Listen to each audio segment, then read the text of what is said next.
मेरे देशवासियों, हमारे देश में कहा जाता है कि जोड़ियाँ ऊपर वाला बनाता है। तो समझ में नहीं आता कि जोड़ियाँ ऊपर वाला बनाता है तो वो ऊपर से कहाँ से आता है और कैसे जोड़ियाँ बनकर आती है। कबीरदास जी कहते हैं, पाहन पूजू हरि मिले तो मैं पूजू पहाड़, पाहन पूजू हरि मिले तो मैं पूजू पहाड़, या तो चाकी भली पीस खाए संसार। अर्थात पत्थर को पूजने से अगर भगवान मिलता है तो मैं पूरे पहाड़ी भर के पहाड़ की ही मैं पूजा करता हूँ अगर भगवान मिलता है तो उनके कहने का मतलब ये है कि भगवान तो कहीं है नहीं, इसलिए उन्होंने लोगों को उल्लू ठहराया और लोगों को एक मूर्ख की श्रेणी में रखा। अब दूसरी बात आती है, वो आगे कहते हैं कि या तो चाकी भली पीस खाए संसार, अर्थात उससे अच्छा तो जिससे हम चक्की होता है, जो आटा चक्की होता है और उससे जो भोजन पीसा जाता है उसके बाद हम खाते हैं, वो उस काल में कहा था।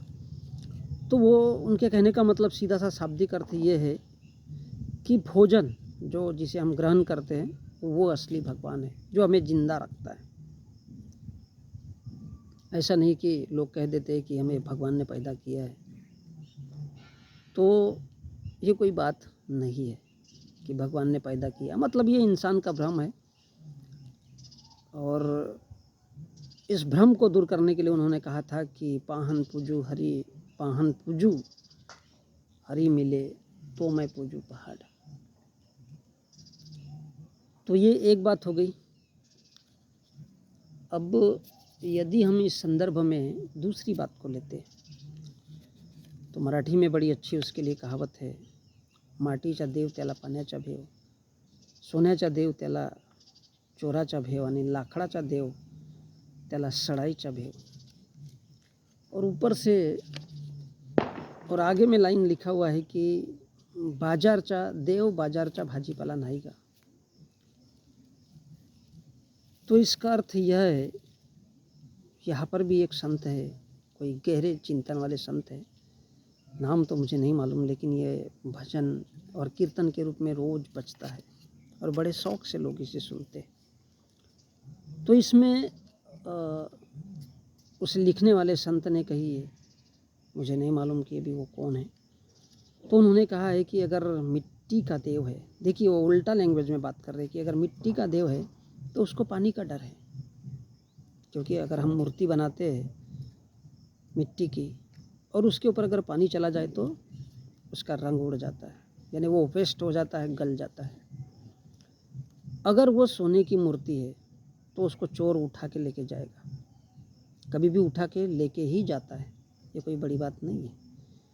अगर वहाँ पर पहरेदार नहीं है, लोग आना जाना नहीं करते हैं, तो डेफिनेटली चोर उठा करके लेके जाता है। इसलिए वो कहते हैं कि सोन्याचा देव त्याला चोराचा भेव, लाकड़ाचा मत अर्थात लकड़ी का बना हुआ अगर भगवान है, हम अपने अपने घरों में सजा के रखते हैं बड़े शौक से, तो उसमें जो लकड़ी का बनाया हुआ होता है उसको सड़ने का डर हो जाता है, वो सड़ जाता है, गल जाता है, ख़त्म हो जाता है। तो यहाँ पर क्रमशः समझने की बात ये है कि भगवान जिसे हम कहते हैं, देव जिसे कहते हैं, मराठी में देव शब्द आता है और हिंदी में वो भगवान माना जाता है। तो अगर मिट्टी से बना हुआ है तो उसको पानी का डर है, और जो सोने का है उसको चोर का डर है, चोरने का डर है, वो गायब करने का डर है। और लकड़ी का अगर है तो इस प्रकार वो लंबा लंबा लाइन में कहते हैं कि उसको सड़ने का डर है। और ऊपर से ये कहते हैं कि देव बाजारचा भाजीपाला नाही गा, अर्थात कि भगवान बाजार की का सब्जी भाजी, जो सब्जी होता है, तरकारी होता है, वो नहीं है। अर्थात ये संत के भाव यहाँ पर ये है कि देव या भगवान एक बाजार की वस्तु है, इससे ज़्यादा कुछ नहीं। लेकिन लोग फिर भी उसको शौक़ से सुनते हैं, बजाते हैं और लोगों के मन में ये भाव जागता है कि नहीं, कितनी अच्छी बात कही है। लेकिन वो बोल क्या रहे, वो उल्टा बोल रहे। वो संत महाराज जो भी है वो उल्टा बोल रहे कि अरे भाई, वो उसको क्या देव मानना है, क्या भगवान मानना है, मिट्टी का देव है, उसको पानी का डर है। जो सोने का अगर बना हुआ भगवान है या मूर्ति है तो उसको चोर का डर है। अगर लकड़ी का बना हुआ है तो उसको सड़ने का डर है। बाजार की चा भाजीपाला अर्थात बाजार की वस्तु नहीं है। ठीक उसी प्रकार जिस प्रकार हम सब्जी भाजी या मार्केट में जाते हैं और सब्जी का लेते हैं और देखते हैं कि 2 दिन बाद 3 दिन बाद वो ख़राब हो जाता है, 4 दिन बाद ख़राब हो जाता है सब्जी भाजी का, ठीक उसी प्रकार भगवान की तुलना किया उन्होंने उल्टा कहा है कि भाई एक बाजार की वस्तु जैसा है भगवान, बावजूद इसके हम लोग उसे मानते। और हम जानते हैं कि भारत में और भारत में नहीं बल्कि दुनिया के और भी देशों में और बहुत सारे विद्वान हैं और उन्होंने भी कहा है कि भगवान इस दुनिया में नहीं है। बावजूद इसके हम माने जा रहे तो भगवान को मानना मैं समझता हूँ कि एक मूर्खता है, या उसके अस्तित्व को स्वीकारना या भगवान है उसके अस्तित्व को मानना इंसान की मूर्खता से ज़्यादा कुछ नहीं है। और ये इंसान का जो मूर्खपना है, धूर्तपना है कि जो कुछ है ही नहीं हम उसको मानते जा रहे और उस मार्ग पर चलते जा रहे, तो यह मूर्खता से अलावा कुछ नहीं। क्योंकि यदि ऐसा होता तो मंदिर में बैठा हुआ पुजारी जो कि भगवान के लिए सबसे ज़्यादा प्रार्थना करता है, पूजा अर्चना करता है, रात दिन उसमें लगा रहता है, भजन करता है, कीर्तन करता है, वो सबसे अमीर होता। क्योंकि जनता जितनी भी जाती है, पब्लिक जाती है, उनके चंदे से, सच्चाई ये है कि उनके चंदे से उन पंडितों का घर चलता है। तो और हजारों सालों पहले बुद्ध ने कहा है कि भगवान नहीं है। तो आज के लिए बस इतना ही।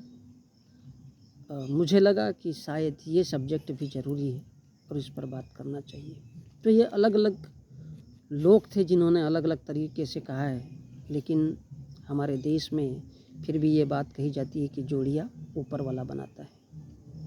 कितने बड़े शर्म की बात है। कौन है ये ऊपर वाला, आता कहाँ से है? अगर ब्रह्मांड या सृष्टि अगर उसने रची है तो उसे शर्म क्यों नहीं आती है? इन लोगों की, कोई रोटी के लिए रोता है, कोई कमाने के लिए रोता है, कोई बहुत ज़्यादा धन कमाता है, इन सब पर उसे तरस क्यों नहीं आता? जी नहीं, ये इंसान का एक भ्रम है कि कहीं भगवान है। ये इंसान का एक पागलपन है, ये उन इंसानों का जो उसे मानते हैं, इससे ज़्यादा कुछ नहीं। मैं संजय।